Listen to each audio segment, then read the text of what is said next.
Everyone, welcome back. Today we have a guest that I'm very excited to have on. We're going to talk about all sorts of stuff, but I won't ruin it for you. I'm going to let us ease into the conversation. So, Rob Mars, welcome to the show. Thank you. It's good to be here. Heck yeah. All right. So for the uninitiated, the people who don't know who you are or what you do, tell us a bit about yourself. My artwork fits in with the pop art category, but I like to think that it encompasses much more about just general culture. And I've been in galleries for the past 20 plus years. Prior to that, I was working as creative director, graphic designer for such companies as Element Skateboards and New York Skateboards and Adidas. And so I have that corporate background, but it really sort of started in the mid 80s, picking up a skateboard and hearing things like the Dead Kennedys for the first time. That really I felt at home in that scene. And again, at that time, there were no rules, right? So we really got to kind of do whatever we want and experiment. And I feel like that has really launched where I am today. Heck yeah. What a great start. So what led you into skateboarding? What was going on in your life that became the thing for you? Earlier, so I guess sort of around 9 years old, so 1979, I got a BMX bike and started racing BMX. And that was kind of an outlaw sport, right? Prior to that, I was doing baseball and soccer and these things, but I didn't feel like I fit in those. And so BMX was really the beginning of me saying, this is my own thing. Like, I can own this. And from there, it sort of snowballed. And I went to Woodward BMX camp at the time, which is now Woodward Skateboard Camp. And it was right around the change. So there were kids doing freestyle BMX and I was just racing. And at that time, I had gotten a skateboard and I thought, I'll bring it to the camp. And then I started to see other kids riding skateboards. And I thought, this really is, the progression is so much more on a skateboard than it is really on many other things. Snowboarding came from skateboarding. Skateboarding came from surfing. And now you see how surfing has evolved and, people are doing flips and doing kick flips and all this crazy stuff that, I feel like all three of these subcultures sort of informed each other about how to progress. Yeah. And where did you grow up? So I grew up in New Jersey, in central Jersey. We were about an hour and 10 on the train from New York City. So me and my best friend at the time, we would go in every weekend. So, 15 years old in New York City in the 80s, it was dangerous. It was so much fun, right? I mean, we encountered people like Harry Jumanji and these skaters that were doing things that, kids in my neighborhood weren't doing. These guys were super good. I remember Harry doing a kickflip up a bench. It must have been 1986 and just blowing my mind, And then from there, also the hardcore part of that and punk, going to CBGBs at 16, 17 and just there was so much creative energy in the city at that time. Yeah. There was so much going on. It was not safe. It was exciting. And especially for someone who's young, right? Because we don't know we're in danger. We're kind of in the middle of all this on a skateboard, it's our paradise. Yeah. Well, so many of the stories that I hear from people, from very interesting people, usually have to do with some element of danger. And maybe seeking out that danger a little bit. Sometimes it's right at your doorstep. Sometimes you're taking a train an hour and 15 minutes in to go see it, but being immersed in that, because that's often very much where the creativity and it's a good wellspring to drink from to become the person that you can be. Yeah. Very few people that I talk to who are super interesting are oh yeah, I went to school in the suburbs and stayed in the suburbs and live in the suburbs now, and it's all that. But when you talk about that idea of no rules, when did art first start for you, in any form? And again, because if you think about art, and maybe even more formal education, it would seem to me to kind of ripe with rules. So how did you get involved in art in the very outset? And what were your ideas of how one does art? I feel because my parents, were very liberal and pushed us to do things, they saw at a very early age that I was really very artistic. And it would calm me down. I could sit in a corner and I could draw for hours. And so they sort of, they had a space down in the basement because my dad worked in the garment industry in New York City. So he'd work his day job and then he would come home at night and he would do work in the basement. And so I had my whole table set up, and I would go down there and he would work and I would work. And it was always there. It was always an option. So even when I got into BMX, my art shifted and suddenly I was drawing pictures of guys on, Kuhara bicycles and Haro bicycles. So it really wasn't, it was always there, right? Like I was born with it. And then, going to college, I went to Parsons School of Design in New York City, which was a dream, right? I'm 18 years old and now I'm living in the middle of all of this.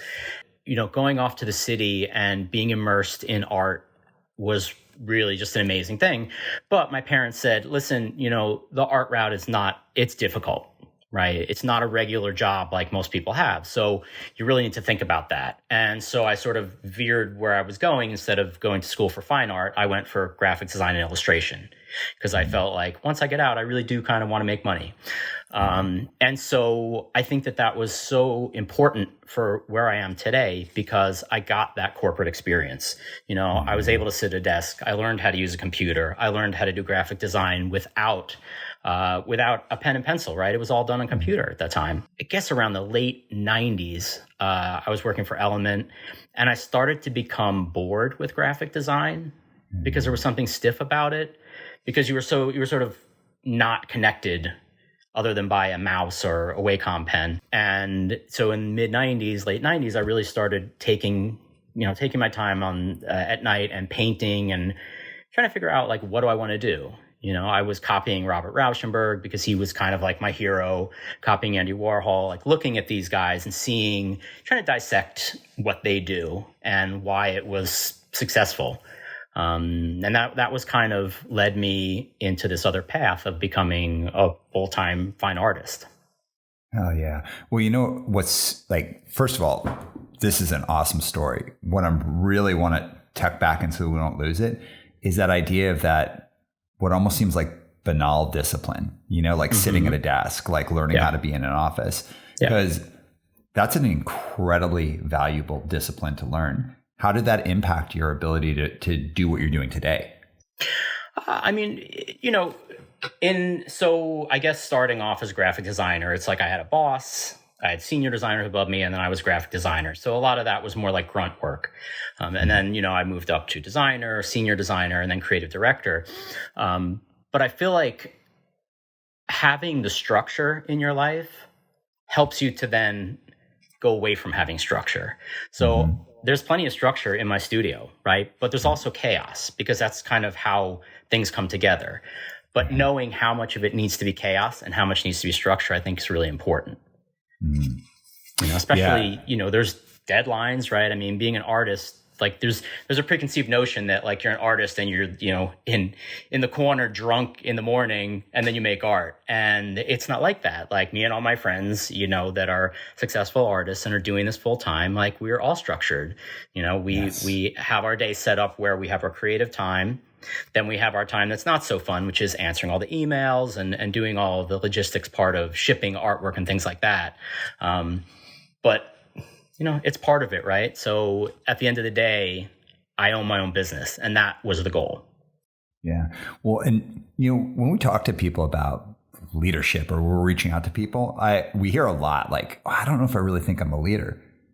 What you're talking about is leadership. Like that level of like self-discipline and structure, that's leadership. You're leading yourself. You're creating something. I see a lot of failure for people to lead themselves. So for example, people who want to make any kind of change in their life, or people who want to be their own boss, they want to go out on their own, they want to improve their relationships. Whatever the thing is they want to do.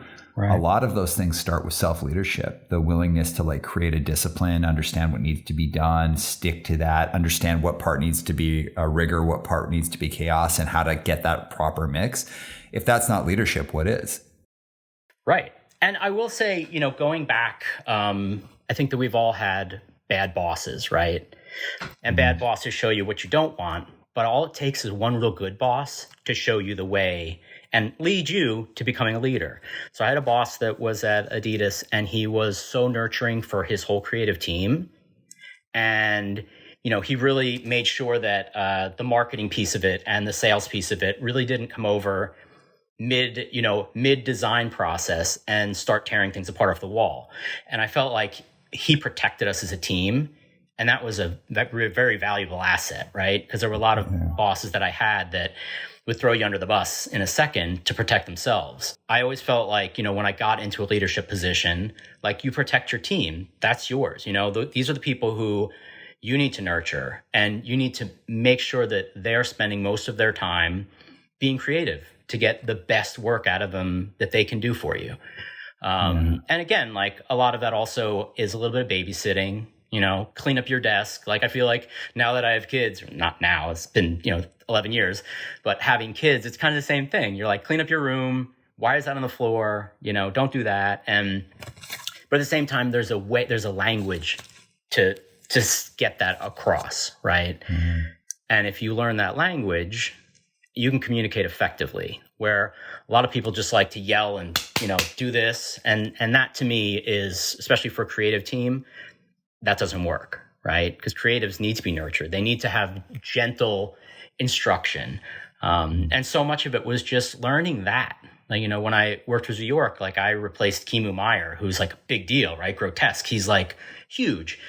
And he stepped away to do his own thing. And I filled in and felt like these are some really big shoes to fill, And so it took me stepping back, looking at everyone on the team, seeing their strengths and weaknesses, pushing them to improve on the weaknesses and push them to get better at their strengths. And that was kind of, it's never easy, right? Especially when you're working for a company that's owned by another company, that's owned by another company. And then, the word comes down like you have to lay off 2 people. And that's the worst.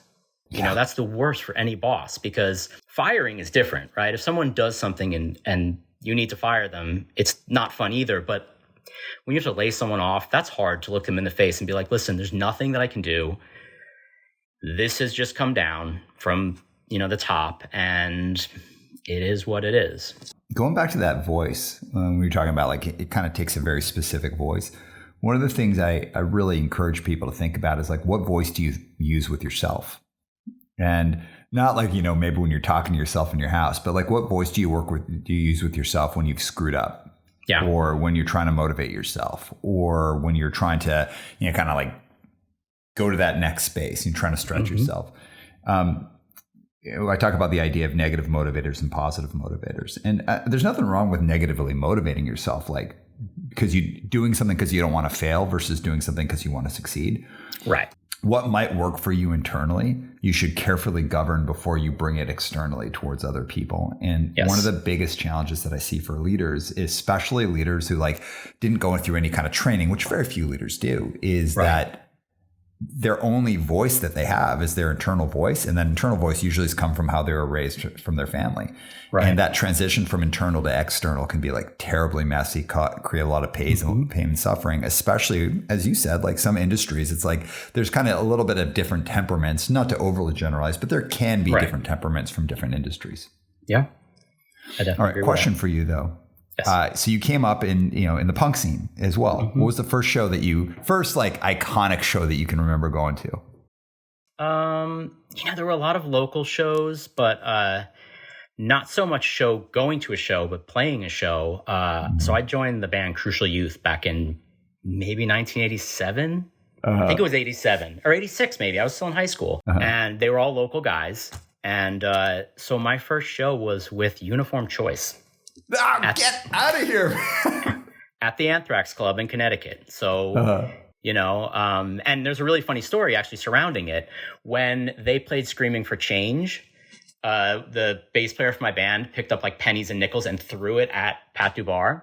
And he was like, how funny, screaming for dollars. So, and it's like, I remember hearing an interview where he had mentioned about that. And I was like, well, I wasn't part of that because, man, I love Uniform Choice, but it was really interesting. I got to play with them. We played CBs with Bold.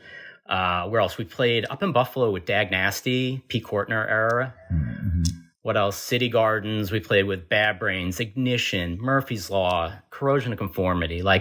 These were bands. Playing with Bad Brains. It wasn't HR Bad Brains. It was Taj. Mm-hmm. Taj, I think his name was. But still, it's the energy, right? I mean, it's Bad Brains, one of the best bands ever.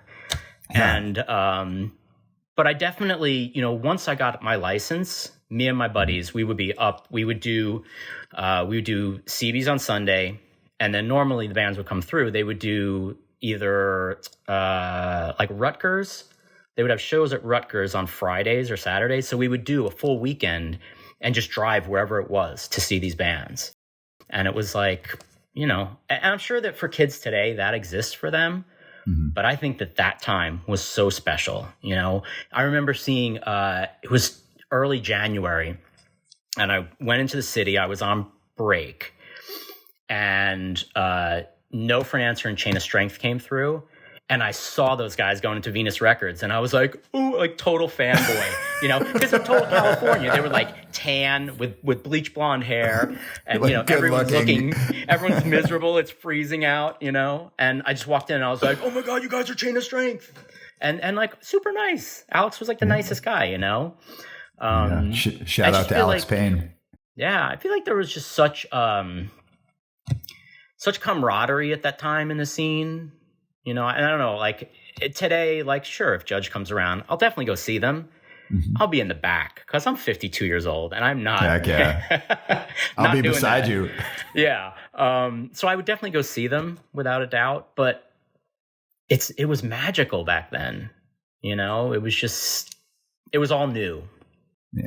Well, the staying power of that music speaks for itself, like about the magic of the time. But what was the entry point for you from, let's say, like you were BMX and you were to skateboarding, but like how did you get into like punk and hardcore specifically? Like what was that first thing that pushed you through like the doors of CBGBs or something like that? So around 14, I started listening to metal, right? AC/DC, Black Sabbath, these kind of bands. And by the time I was 15, 16, it was Metallica, Slayer, Exodus. Much heavier. And there was a kid in my school who was like, you know, the weirdo punk rocker. And I was the weirdo dirtbag metalhead. And we sort of saw that we each had a skateboard and became friends. And then we made mixtapes for each other, you know, and like, that's how I learned about Agent Orange and Dead Milkmen and, you know, DI and all these bands. And I think for me, it was eye-opening. For him, he was like, I don't like metal, right? Yeah. So even though I tried to get him into it, it was too in the reverse direction of what he was thinking.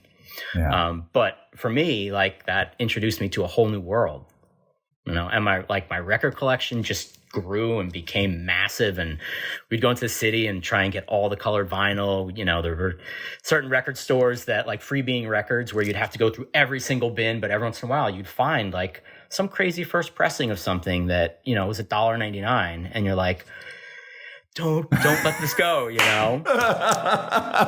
But I mean, that's so much of it, right? There was a whole subculture surrounding it. It wasn't just the music. It was the music. It was the people. It was anything that went along with it. T-shirts, you know, so much of it, you would draw it on your board, right? You'd get the paint markers and you would do it on the grip tape of your board. And it was like, you owned this whole subculture. It was so important, I think, for so many kids who, you know, for kids, like I had a great upbringing, so I don't fit into that, but I see a lot of kids who didn't have a great upbringing and like they found refuge in that scene because you had a lot of kids your age.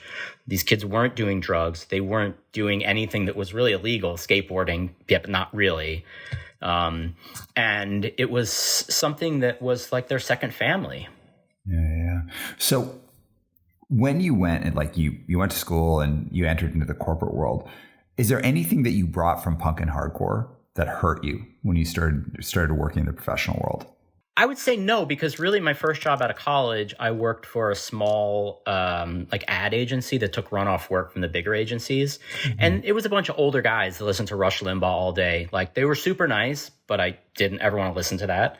And so my life was very foreign to them. Like they didn't know I skateboarded. They didn't know punk rock. Like they just knew that I was like a guy looking sloppy with a tie and a dress shirt. And that was it. But then my second job, I went out. My girlfriend at the time was working at Mount Hood, whatever the camp was there. And she got passes to ASR. So I flew out. Went to ASR in San Diego. I had like little packages ready with all my information and samples, and I gave them out to everyone. And Rodney Mullen called me back. Like, Rodney Mullen. And so he, at the time, Kareem Campbell was, his wife was going to have their second baby. So they were out in New York because he's from Harlem, I think he's from. So I met with Kareem, and we like hit it off. And 3 weeks later, I was out of New York and I moved to LA. Wow. So I didn't really, so much of my life was I could bring along with me, right? The records, the punk, all this, the skateboarding was all part of my life now and my job. And, after that, working for Adidas was kind of similar. I mean, the art department was cool. Most people there skated. Most people had their own design company on the side, whether it was T-shirts or, anything that wasn't a direct competition to Adidas, which it really wouldn't be, right? Because the stuff we were working on it would be in Kohl's, it would be in Dick's Sports, Gart Brothers. So it's like we were doing things that would sit in like a small boutique shop and, hand done, right? Like you screen print and then you do things, embellish it with hand. But our boss at Adidas he was like, you do your thing on the side. He's like, I don't want you working until midnight. I want you going home, having a life, resting, and coming back the next day. And I felt like that was really important, that he didn't work us to death and that he allowed us to have other creative ventures. Yeah. Well, from that punk and hardcore world, is there anything that you pulled from it that like you can clearly say like, yeah, this has actually helped me be successful? Yeah, I think so much of it is that you do it yourself, right? I mean, me and my friends were making magazines. We were finding all the ways, without a computer, we were finding all the ways to make flyers for shows. And, we became pretty involved in ABC No Rio when CBs became way violent, when DMS crew moved in and it was like, I don't want to get hurt. Mm-hmm. Then, we sort of shifted and all the like nerdcore kids did ABC No Rio, which was its own little thing, right? It was in the worst area, which is no longer the worst area. But I don't think anyone messed with us because it's like we were sort of more on the normal looking side, but you had punk rockers with like spikes and, the crusty punks. And I think that those guys, the people in the neighborhood were like, stay away from them. Like those guys are crazy. But it was just a great experience to see like that these were a bunch of kids doing their own thing. They made it happen. And it was really successful. And they didn't do it by the standard means or how you would expect success to be. And I think that helped me to say, success doesn't have to come in one way. I can do it in many different ways. Mm-hmm. And so I think that punk and hardcore and skateboarding like all really helped me to understand that you can be successful not in an overly structured environment. Well, I also like what we were saying there is kind of like choosing your own scene, right? Like, so you can be a part of something and then be like, you know what? This doesn't match with what I want to do anymore. Like I still like parts of it, but like I kind of want to do something else. And he's breaking off and doing ABC No Rio and being a part of that. Like choosing your own scene takes a lot of guts. Like stepping out of something and being like, actually, I'm going to bring elements of this. It's like got a very much like a Revolution Summer kind of idea. Cause like a lot of that is also about like the guts to start your own business, the guts to go out on your own, like the guts to be like, I really like elements of this, but I got to make it my own, or me and my friends are going to make my own. Because again, that's like from a leadership perspective, it takes a lot of guts to not just follow the crowd and do something that is unique. Yeah. I think really one of the big turning points for me too was when Element was purchased by Billabong.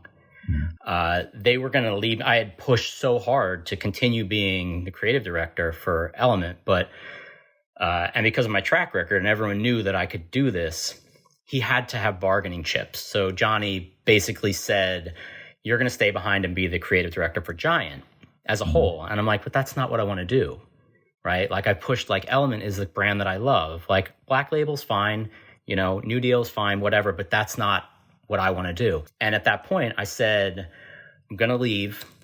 I'm going to just work corporate, right? I'm going to do something that that I don't have my heart in really. And I'm going to do my own thing.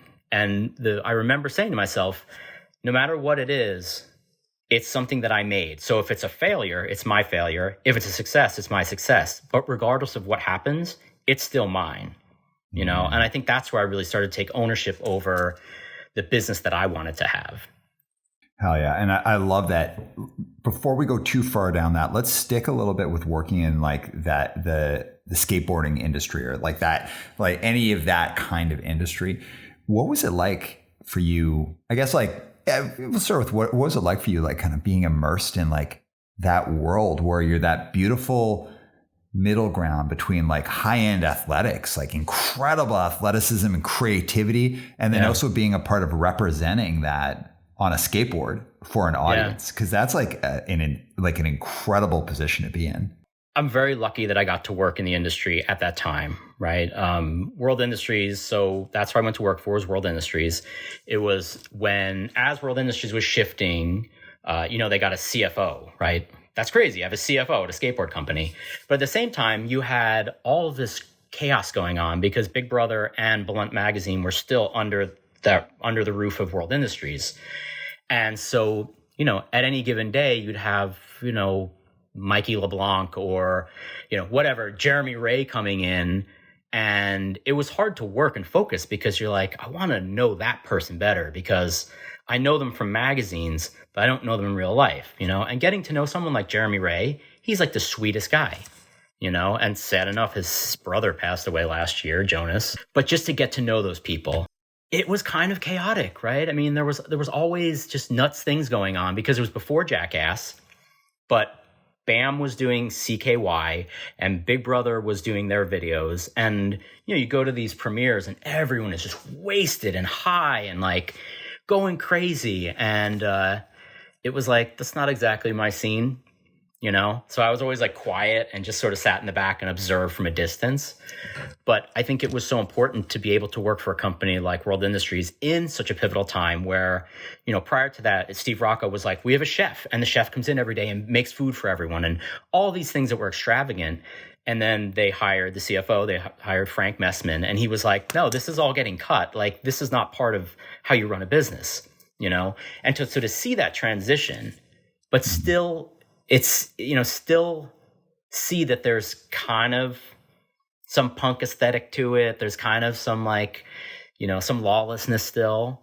And then going over to Element was completely different. We had a thing called the Little Giant, which was in Los Angeles, where their headquarters were down in Costa Mesa. And so we were really separate. And that was what Johnny wanted to do. He's like, I don't want you guys to have to deal with meetings all day. He's like, I literally want you to have a creative think tank where you guys just come up with things. And it was super cool. Like we at that job, we would work late. We would work till 12, we'd work till 1, we'd come back to work at 8. But there was so much growth at that company, and it was the time where, so 411 Creative was also up there. And then Kirk DeAnda stepped away to do On Video. So that was like another whole project. And it was like, there was so much happening and it was just this whirlwind of creative energy, and much different than World, where there was like a lot of weed smoking, a lot of alcohol. At Element, it was not like that. Like we were like on top of things. We made sure that everything was running right. Like, because we knew there was no one, like we'd see Johnny once a week when he came, he was in meetings the rest of the time. But when he came in, we had to be accountable and be like, all right, here's what we're doing. Here's the list, here's where the catalog is. Here's where this is. Here's where the next, collection is. So he had to be comfortable with us being basically like jackasses, but getting our stuff done. When you're working at World Industries, just out of interest from like a creative process, like what kinds of things were you working on? Were you working on like kind of like how ads were going to look? Were you working on board art? Like what did it specifically look like for you? So when I first got hired, I had a boss and he would give me things to do. A lot of it was on the production side, which ended up being really great because I learned how to do production, how to print film for Transworld and Thrasher for their ads, how to make sure the density was proper, all these things that I hadn't learned before. And it was really my first job completely immersed in computers. Yeah. So, I took everything from my boss, everything that I could learn from him because it was so important. And then once I kind of proved myself, then he would throw me things. So like Menace at the time was, Kareem's company, and he didn't want to deal with that. So he's like, you do an ad, you do this, you do that, so, but there wasn't really a structure. Like I came up with a board series for Menace and I was like, Kareem, look at this. He's like, that's cool. Let's do that. So it was kind of like you had a position there, but you could do other things. I ended up doing stuff for 101. Like I did Gino Iannucci's last board, which like, before he left.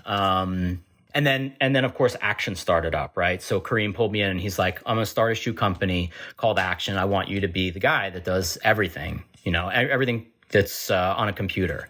And so I would sit down with Kareem and he would show me sketches of shoes and we would clean stuff up and pick colorways and send it off to wherever they made them. I would imagine China. I don't know. And again, like it was a whole new company, right? So we had to sit down and flesh out like, what is the logo going to look like? What is, you have, it was him, it was Guy, it was Gino, like solid team. But one of the coolest parts was going back to New York City to visit my girlfriend at the time in a pair of KCKs or a pair of Kareem's first Actions, and kids flipped. They knew exactly what it was, and I was like, well, I work for the company, but it was like, that's so cool. Like I'm a part of something that like no one else has right now. Yeah. Just, working for Kareem, like Kareem's like, he's a big dude. He's intimidating, but then he talks to you and he's like, what's up, baby? And you're like, all right, you're cool. Like he's the sweetest guy. We would roll around, we'd skate with him and he would have like sweatpants with like wads of hundreds in it. And like, he just didn't care. And he was just such a cool dude. I love this so much. I have a question that I've always wondered about, if you don't mind, ask about board design. Yeah. What's the process of like making a design for someone's board? Like that essentially like is it like it's got to reflect the skateboard? Like, because like album art, right? So if a band puts out an album, it kind of seems like you got like maybe a starting ground there. It's like this album's kind of about this or that or whatever. How do you get board art? Well, I mean, I think, for World and all those companies, there really was no like set template, right? Because prior to me working for them and right around the time I started working for them, that's when they started to introduce like a Flame Boy and Wet Willie and these little cartoon characters. But before that, I mean, the boards they were doing, they were like racist, they were sexist, they were like crude, And so I feel like if you had an idea and you went up to Steve Rocco or Rodney or whoever it was, and you said, here's my idea, and they liked it, they would say, run with it, Then when I got to Element was much different, right? So Element started off, it was Andy Howell, and it was much more graffiti based and more fine art. And it was actually, Johnny takes credit for it, but it was this guy, Gary Parkin, great graphic designer. He did all the stuff for Destructo Trucks. Like he was really instrumental in a lot of streamlining how design looked for that company. He was the one who started, he said, you have to come up with layouts that you can then continue, like, the Element logo on the tail or on the nose. You stick with that. You do board series. You come up with, iconic things. And then that's kind of, it progresses from there. So each guy had his own animal, right, that would represent him. So that was easy enough to go, all right, the next board series, we're going to do illustrations. We're going to get Todd Francis. He's going to illustrate them. Then we're going to put them together in-house, So definitely Element was more structured. And Johnny had a very, very definitive idea of what he wanted the brand to be, right? It was Wind, Water, Fire, Earth. It was this clean design aesthetic. It was stepping away from like the baggy pants and all the gangster stuff that was in the mid 90s. And it worked. I mean, the years that I worked for them, at one point they were ridiculous, something like 45% of the market share of skateboarding. Like not even Powell Peralta in their heyday had that much market share. Yeah. So you look at that company and go, wow, like how, right? Right time, different look than other companies had, and just the right marketing and the right team. He got Tosh Townend, right? That guy was amazing. After I left, he got Nija, who that guy's unstoppable. So you look at the team, you look at the graphics, you look at the whole message of the company, and it's like, this is solid, and this is what kids wanted. Oh yeah. So if you were to think about skateboarding as an industry, and I know that's just a slice of your career, but if you were to think about it, is there a time where you wish you could have, was there an era of skateboarding design, graphics, art that you could have been involved in that you wish you could have been involved in?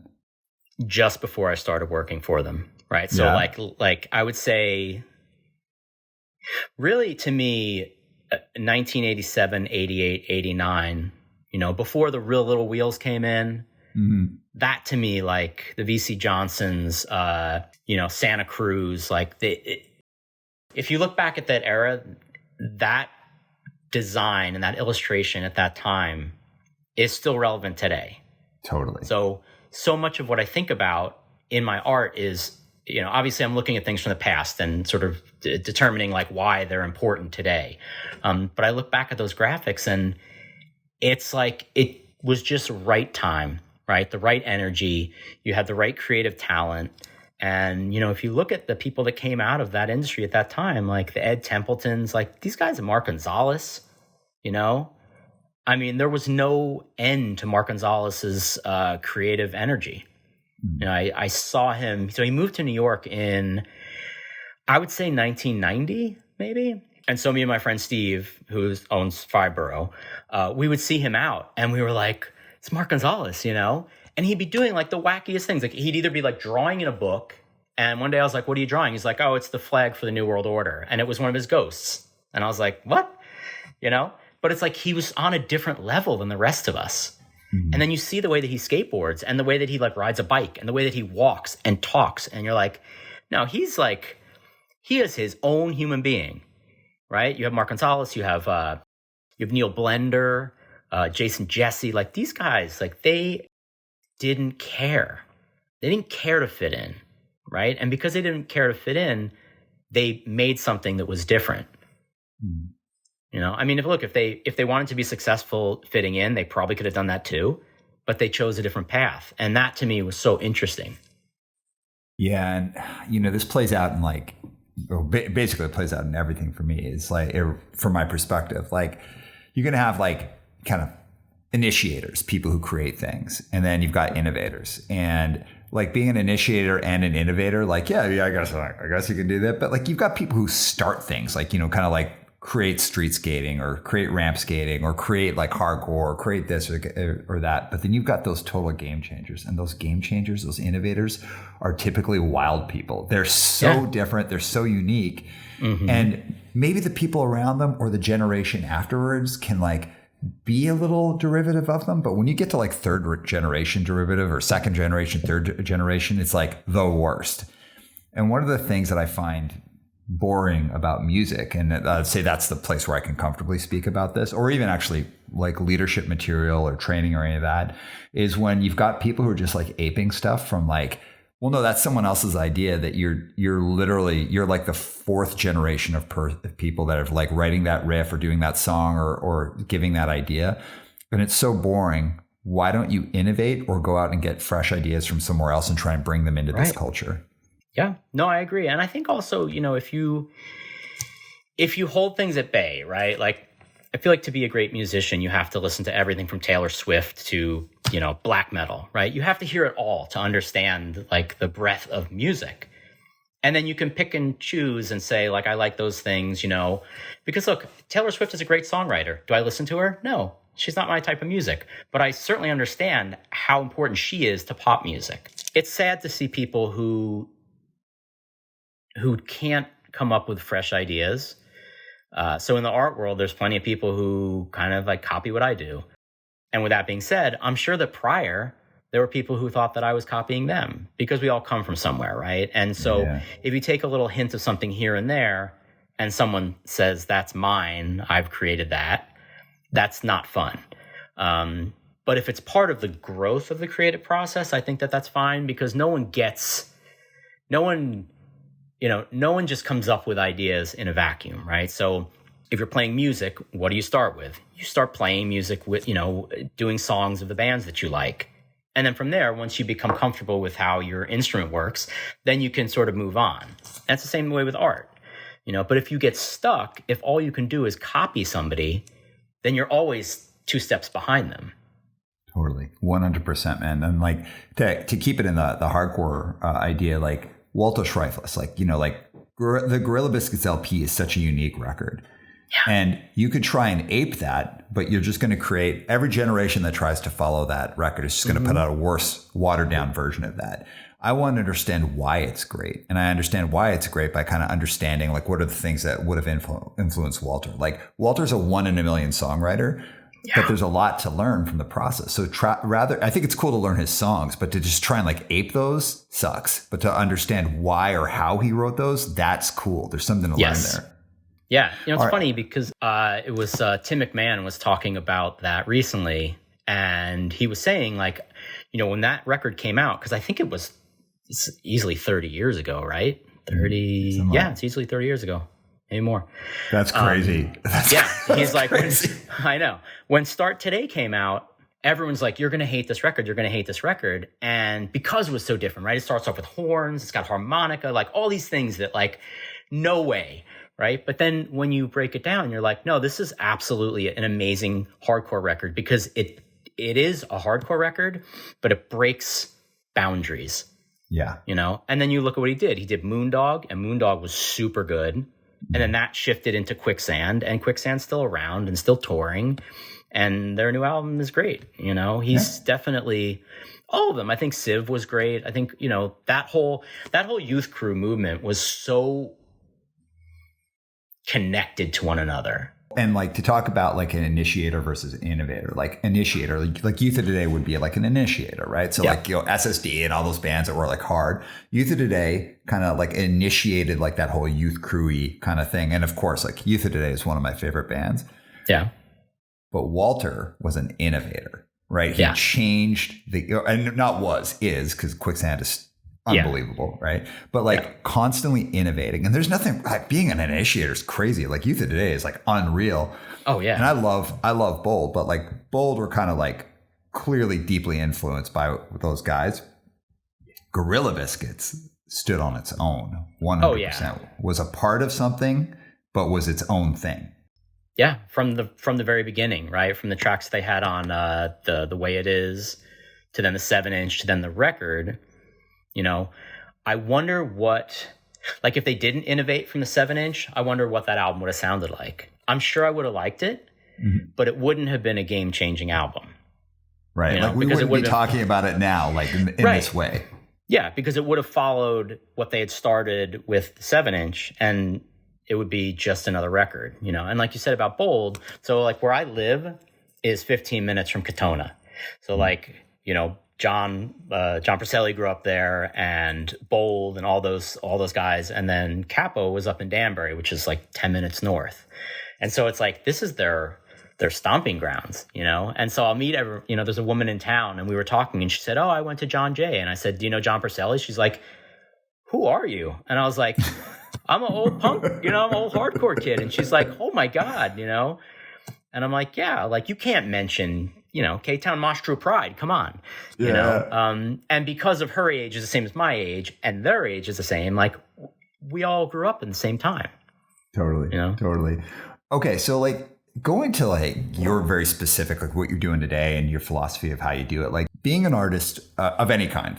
So like whether you're someone who's like creating like physical art, or if you're writing records or writing poetry or whatever it is, it's really easy to get stuck in an art form. And like really like it's kind of easy to like, and this is a little bit of a hardcore thing, it's like there's like a set of rules that you can get stuck in a way of being. So like from your perspective, why is it important to not really be at the mercy of your current art form?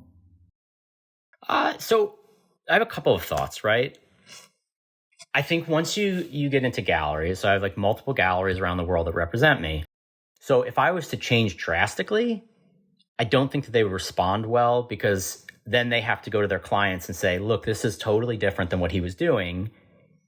And they would have to try and talk that up. My change has always come sort of like behind the scenes. I will change things drastically and then figure out how that works within the work that I'm doing. And the pandemic was a perfect time for that, right? Everyone was stuck at home. I had maybe 10 paintings, old paintings. I'm like, I'm not going to do anything with them. I'm just going to experiment. But I looked inside of myself and said, like, what is my brain doing right now? And everyone's brain was doing the same thing. It was like this big ball of mess, right? And we're like, what does the future look like? Am I safe? Are my kids going to get sick? Am I going to get sick? Am I going to die? Like, all this worry. And I put that into my work in the way that I paint. So instead of putting like nice layers of paint, now I started putting my brain onto paper. And I started doing abstract works, and a couple of galleries have taken them on, but a lot of my galleries are like, we don't want the abstract work because it's not what you're known for. But with that being said, like, I will continue to push that because I feel like that was relevant in why I was creating art, you know, and I've taken aspects of that abstract work and brought it back to my representational work. And I think that that's opened up, you know, people come back to it 2-3 years later and go, oh, that looks different. It looks fresh. It looks more exciting. You know, there's much more going on in the painterly aspect of what you're doing. So it's like, I like how you said that it would be drastic change behind the scenes, but up front, it will just be kind of like a slow influence of change, of that drastic change that's happened behind the scenes. Yeah. So it's really funny. There was a cartoon, I think it was in New Yorker magazine years and years ago. And it was a scientist sitting there and there were all these different computers on a shelf. And someone was saying to him, well, why don't you just release the best one? And he's like, that doesn't work like that. You know, he's like, you have to release these all, you know, to get to that one, you can't just go from A to Z. You have to go all letters in between. And I think it's the same way. Like you don't want to scare people, right? If people are comfortable with your work, if they're comfortable buying a piece every 2 years and continuing to add it to their collection, you don't want to scare them and be like, now I'm doing something completely different, because then they don't know what's going on, right? And people like consistency.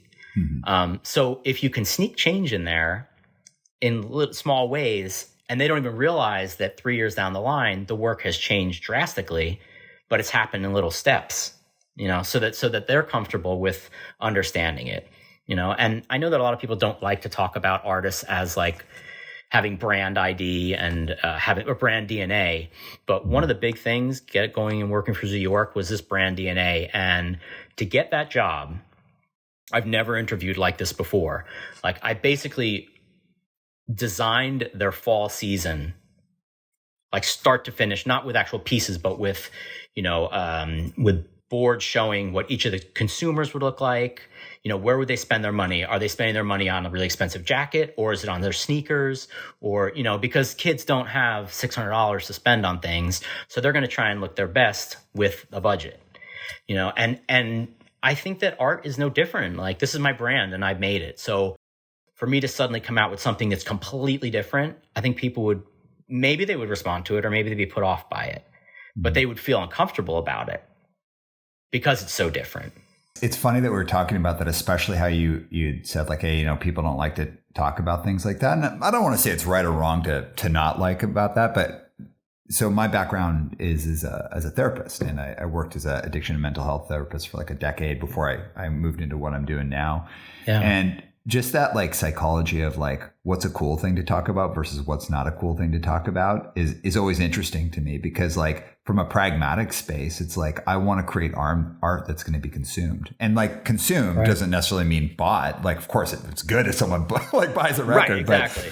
But engaged with. I want something that's engaged with. And I know if I put out like one record that's slamming and everyone likes it, and the next record is like me doing rap over like an accordion, it's not going to go well. Like, you know what I mean? Like, it was great. I liked that one. Thank you. And it's like, and like that idea of like, well, how do you explore like different creative avenues? How do you do something that isn't just you now being derivative of yourself? So like people grow, they have different experiences. Like you said, we're going through this pandemic. Of course it's going to change, but that doesn't mean you can go like, now I'm going through my blue period or whatever it is, exactly. Right? Like having a relationship with an audience or your audience, however you want to look at it, it does require the pragmatics of thought of like, what do people, or what have people invested in with me? Like, what do they connect to in with me? And what's the play in that? How can I evolve or change that or bring in different influences while also respecting this initial connection that we have and growing it? Right.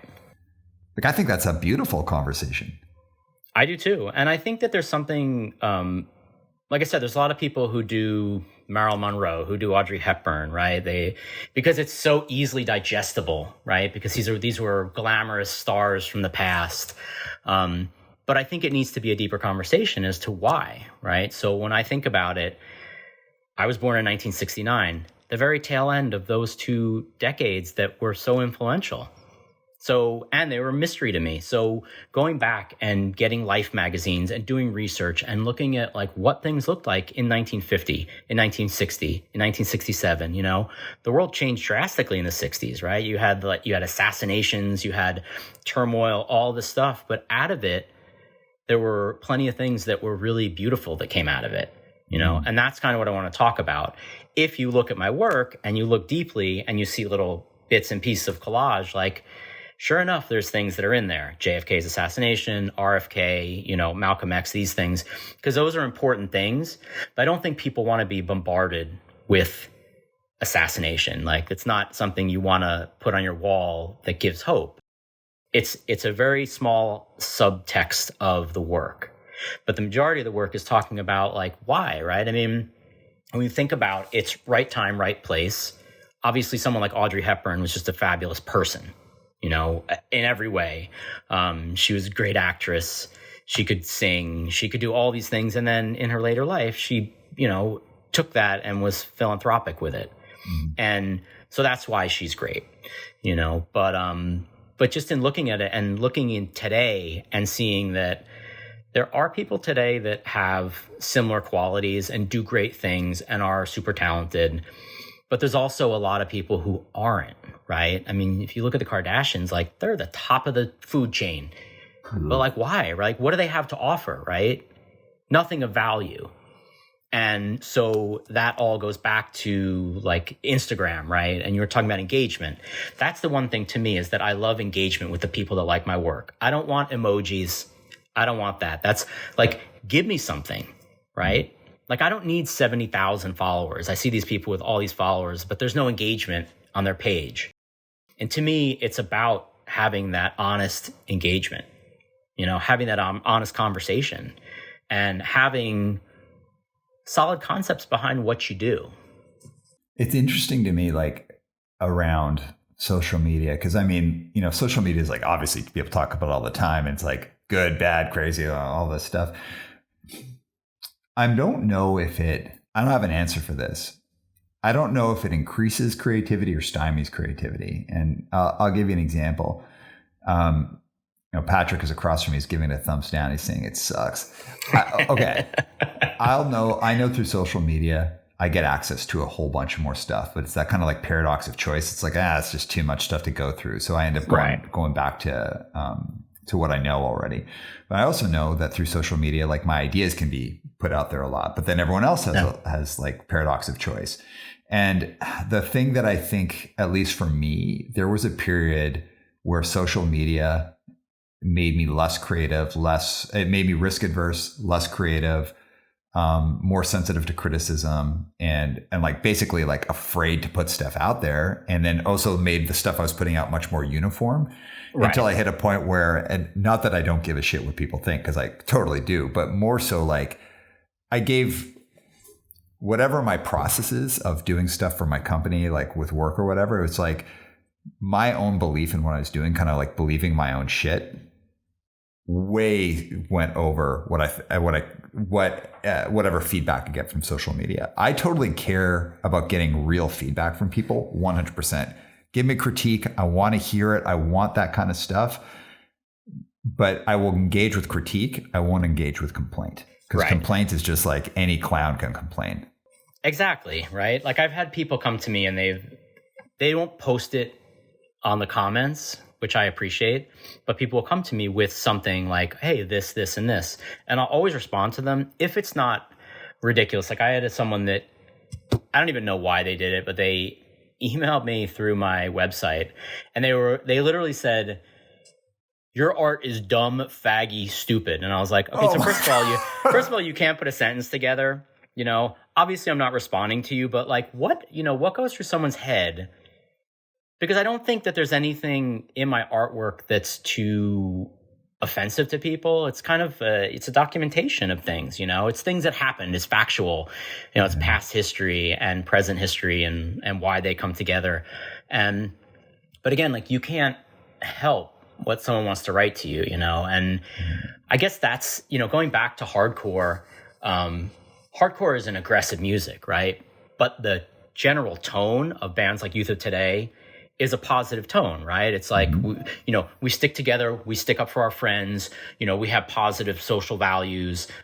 We don't do things to harm our bodies, all these things that, like, even though it's packaged in, I would say, more of a metal, right? More of a heavy metal like output, it's still very much just positive, and how to live a better life. And to me, it's like, that's the path to go, right? Like, of course I can sit there and go on social media and talk shit to people all day long, but why? Like, what does that get me? Nothing, right? And it creates just a shitstorm of people being angry at people, being angry at the situation. And so I think it's, I try and just keep Instagram to the side. I don't really go on it that much anymore. I go on it to post things, but I found that it's kind of becoming like Facebook, where there's a lot of turmoil on there. Yeah, you don't post a lot. And when you do, I'm always interested in what you post.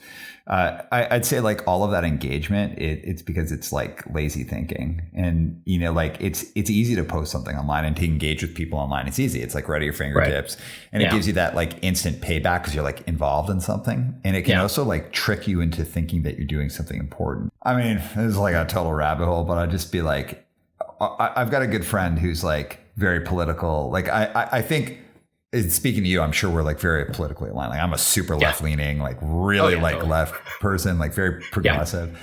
And, like, these are important things.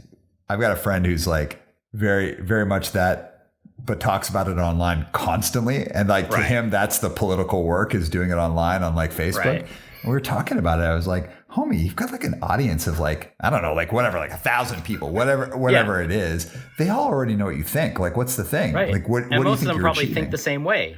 Most of them think the same way. And the thing that I think about is, like, it's easier to do that and feel like you're getting something done versus going out and investing in, like, the hard stuff. And, like, the hard stuff, and it sounds like I'm critiquing my friend, and I'm sorry, I'm speaking in the shaded tones, buddy. If you're listening to me, I love you. You're the best. But, like, the hard stuff is, like, community organizing. The hard stuff is, like, going out and, like, meeting people and having your thoughts challenged or challenge other people's thinking. The other parts are, like, community organizing. But step outside of that. The hard part is, like, if you don't like someone's music, you don't like someone's art, like, go and have a real conversation with them, or better yet, go and do your own, like, get involved. The hard stuff requires hard work, and it's a lot easier to, like, kind of, like, do the internet thing than to go out and do that hard work. Yeah, no, I agree. A couple of years ago, more than a couple, because we were still living in Queens, I had an opening in the city, and there was a man there who was born and raised in India. And most of the art that he collected was, oil paintings on canvas. And so he's like, I don't really understand your art. Why would I buy your art? And I said, well, I'm not asking you to buy my art. I think that your situation, the way that you grew up is so foreign to the way that I grew up. And my artwork reflects the way that I grew up and the things that I value and, in a timeline. And, you buy art that reflects the values that you have. And there's nothing wrong with that. Like, I probably wouldn't expect you to buy my work because you don't connect to it. And connection is the number one thing with art, but I don't think that I think he was looking for a fight, right? I think he was, like, trying to put me down. And I was like, look, I don't care. I mean, not everyone's going to like my art, Yeah. And that's just what it is. It's like anything in the world. Not everyone likes everything, And I was like, Well, and that's, like, the creative endeavor, not just a creative endeavor. Again, like, like I put out a ton of content, like leadership content. Like, if someone's like, I don't like your stuff, okay, that's cool. And then, like, so then don't look at it. Well, more so if they approach me and they're cool about it. Yeah. Or even if they're not cool about it, but they've got something interesting to say, hell yeah, let's talk about it. But if you're like, you're just a cornball, it's like, all right, okay. All right, cool. Thanks, man. Right, because it's not constructive, right? If someone comes to you and has a legitimate concern or a legitimate something to say, that's fine, right? Because also I think that you need to put down, not you, but us, we need to put down our guard and be okay with someone not liking what we do, right? Because that's what helps you grow. Well, I don't know for you. For me, that was really hard. Like when I was younger, and I was like touring in bands full time, and like was really into it.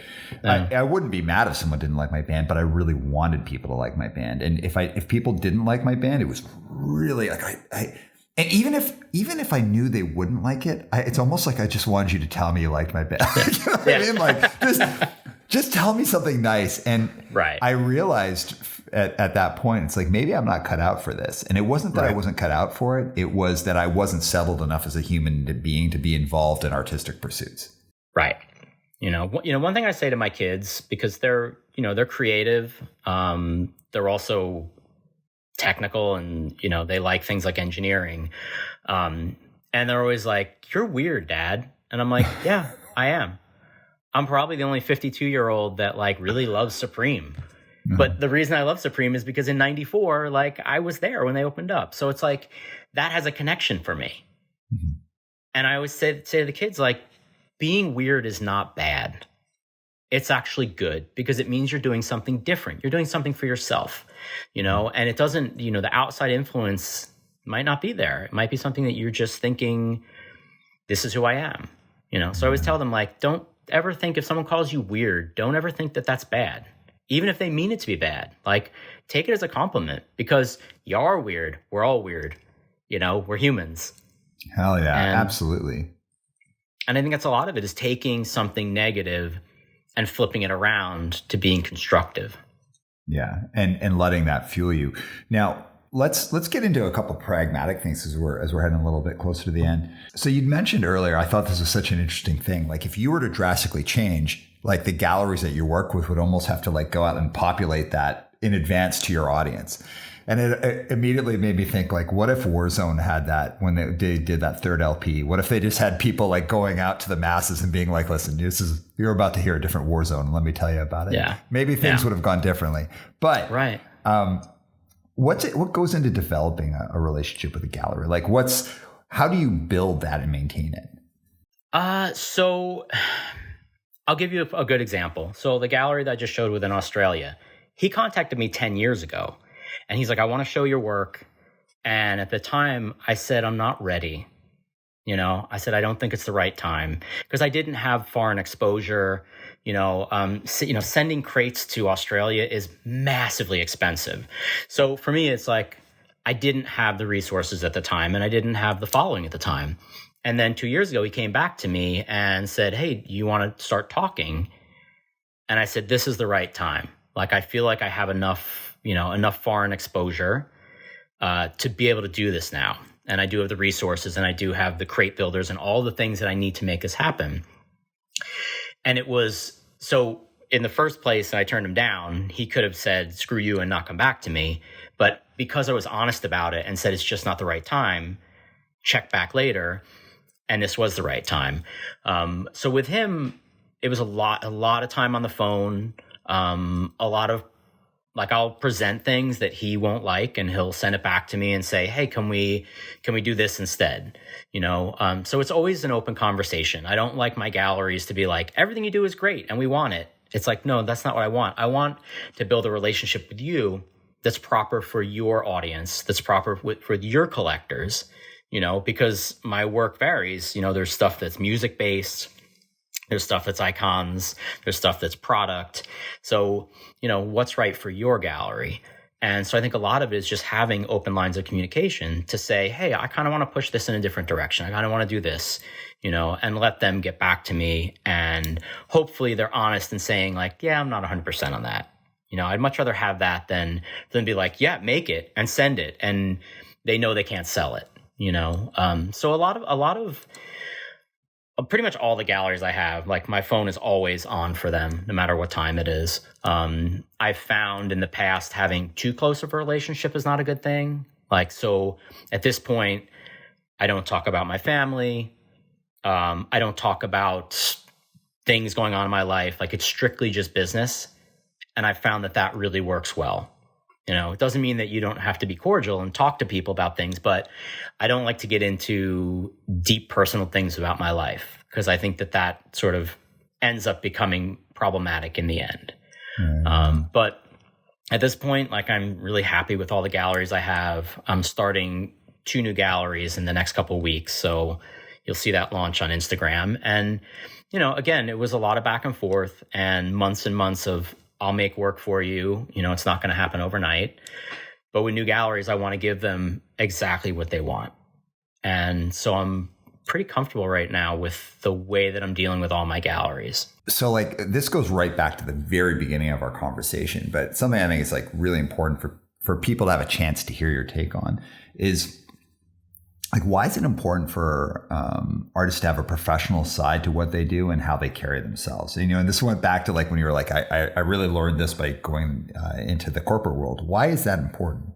Well, I think that, your galleries want to know that they can effectively represent you, right? So if every time you send them a piece of work, it says you got a different finish on it, or sometimes it's on canvas, sometimes it's on panel, like my galleries know exactly what they're going to get from me. So if someone comes and says, hey, that piece sold, but I want a commission, they know that commission is going to be the same quality as what was sent to them in the first place. Having your gallery comfortable with being able to sell your work and know the quality of the work is really important. And just having a professional outlook and being able to deal with someone, someone says like, there's a lot of times someone will be like, I want these very specific things. And when the piece is done, like they're all in there. And that to me is, helps me sleep at night, that I'm not forgetting things. And I think for the gallery, it helps them because they know that if they say, hi, we want these 10 things, they don't have to keep saying it. It will always be in there. Having them comfortable running a business with an artist who is not flaky, who says 6 weeks turnaround time, and at 6 weeks the piece is done, is really important for your business relationship. Well, I like that you just ended with relationship, because so much of what you've been talking about through this whole conversation, a lot of it goes back to relationships and like maintaining or building relationships, maintaining relationships. So if you're to think, and like even your relationship with your audience, like the thoughtfulness that you have about relationships, is that something that's always been a part of your approach to your creative approach and your business approach, or is that something you've learned about over time? I think I've always had it. In the beginning, when I started showing in galleries, of course, I wasn't as professional as I am now, right? I have so many different things set up. Like I know where I get my panels from. I know the people, I know how I can work with them. And they're always willing to do things that are a little bit different to make it, unique to what they're doing. I don't know. I mean, relationships are everything, right? It's what you build your whole life on, whether it's people in town who I'm deeply in relationships with that deals with politics in town, our library. So Mark Twain lived here before he passed away. And so the library here is his library. Like he opened it. It houses his book collection. Wow. It's super cool. So part of that is, we do a lot of charitable work for the library. And right now we're having, coming together as a group and figuring out ways that we could bring new blood in, have people come in and what are some ideas, that would be different than just a library, because other libraries or whatever, the Greenwich Library doesn't have a name. Like this is Mark Twain, right? And I think that's why this town is so full of creative people, is because it's like a magnet to someone like Mark Twain, who was, amazing in every respect. But yeah, I just think that, your relationship is everything, and your credibility, right? Like there's people who show well on paper, but they're not very nice. And I always try, even if it's younger kids coming to me with a question through Instagram, like I'll always get back to them. Sometimes I won't answer their question if they're like, hey, tell me how you do this. I'm like, well, that's part of my process and that's part of what makes my work unique, but I'll push you in a direction to figure it out for yourself, Yeah. And so I like mentoring people coming up. If I can help them, get from point A to point B, I'll always do that. Because I think it's important for your soul. Man, I totally agree. And, this is going to sound like maybe an odd kickback around like relationships, but you remember like old Discord records, like old Minor Threat records, if the glue started to come undone and you looked at that inside seam, there'd be like a little written message. Oh, I didn't know that. Yeah. So like the Minor Threats have, and it's just some of them, like if the seam comes unglued, they'll be like, they'll write like flex your head or something like that there. Right. And I remember the first time I ever got like a minor threat 7-inch, it was a little unglued, and I saw that in there, and I instantly felt a connection to whatever kids were sitting in someone's like room, gluing these things together and writing that. And like, I don't know that person, like I wasn't there, Right. but like that deeper sense of like those, because relationships are like, it's the big stuff, obviously, but it's also like the little stuff. It's the kid emailing or sending you a message through Instagram and you responding. It's the little stuff that is so much a part of building and maintaining relationships. Yeah, I think it's having, because I would imagine that, you know, for me being 19 and seeing Mark Gonzalez and completely losing my mind, you know, I would like to think that there's a kid out there who like feels the same way about what I do, you know, and that to me is like, you were super excited to write an email or, you know, direct message to me. And the fact that I got back to you is like, I don't know you and you don't know me, but I think it's just exciting, right? You know, it's kind of fun to think that like someone out there like fanboys or fangirls on you, like, yeah, this is, you know, this artist. And, you know, it's just kind of, I don't know. I mean, it's like you give back to the world, right? Like the world it's not, you just can't take all the time. Like you have to give back and, you know, you build your audience, you build your relationship with people, and not every relationship's different, right? Like my relationship with my family is not like my relationship with some kid who writes to me, but it's those things, right? It's just giving a little common courtesy. And like I said, I won't give someone all the information they're asking for if they're asking for my process, but I will definitely tell them like, oh, maybe you should try this material and, you know, go in that direction. And it's, I guess it makes you feel good as a human that you can help people. Heck yeah, man. I love that. And this has been such a cool conversation. So as we're rounding it off, I've got 3 questions for you. Yes. All right. This is a hard one. I will not hold you to it. You know, you could, your answer might be different 5 minutes from now, but your best take on this. Yep. 3 most important, iconic East Coast hardcore records to you. To me, Break Down the Walls, Bringing It Down. What would be the third one? I mean, they're all New York. It's all New York. I won't say Start Today, because as much as I love it, I don't, there's got to be something else. But the things that I listen to, you know, the other day coming back from Boston, like I listened to Break Down the Walls. I listened to Bringing It Down. And I actually like the Chungking version better. I know a lot of people don't, but I do. I mean, it's really short, but the Straight Ahead album is so good. Man, right? It's like an untouchable list. That's a fantastic list of 3. Thanks. All right. Second question, much less hard. Where can people find you online? How can they look you up? How can they see your work? Like, how can they connect with you and engage with you? RobertMars.com. And then Instagram, it's Robert Mars Art. But if you just put in Robert Mars, I will come up as one of the first people. I really think that Instagram is good for me because it allows me to show kind of what's going on here. And I think people really like that. Like I was in a meeting today about NFTs, which are kind of like a very weird subject. And yes, so weird. So weird. You know, but this, what I'm thinking, you know, this group of people, they have like a long-term goal where people are just trying to put things out there and they're like, we don't want to do that. They're all hyper, you know, they're super geniuses. I'm like the artist in the call, but I'm kind of like, how do we move in that direction? You know? So we'll see. Those 2 places, that's Instagram is the best way. All right. The final question is anything you want to leave our audience with about, you know, being an artist, being a professional, being a leader, just being a person in the world. Anything you want to share with us as we're closing off? So when I was leaving the corporate world, I have a good friend, Jeff Shaler, and he had been full-time artist, same thing as me, came from graphic design. And I was like, just give me one piece of information. And he's like, you might have months where you feel like you're super rich and you're selling a lot of work. Don't let it fool you. He's like, it's peaks and valleys. Always make sure that your budget is in the middle. You know, don't go crazy and spend money because you've had 2 good months. And to me, that was such sage advice. Like, you know, because you can't say if in 1 month you make X, every month for the rest of your life, you're going to make X, you know? And I feel like that has helped me in running a business, you know, through the years that it wasn't so great, and then the years that it was great. You know, you tuck that money away because you might need it. So I feel like that's the one thing about running a business, is it's never a trajectory up. Always, you know, it will go up and down, up and down. Heck yeah, absolutely, man. And I mean, I experience that in my own world all the time. Sometimes I wake up at 3 a.m. and go like, oh my God. What are we gonna do?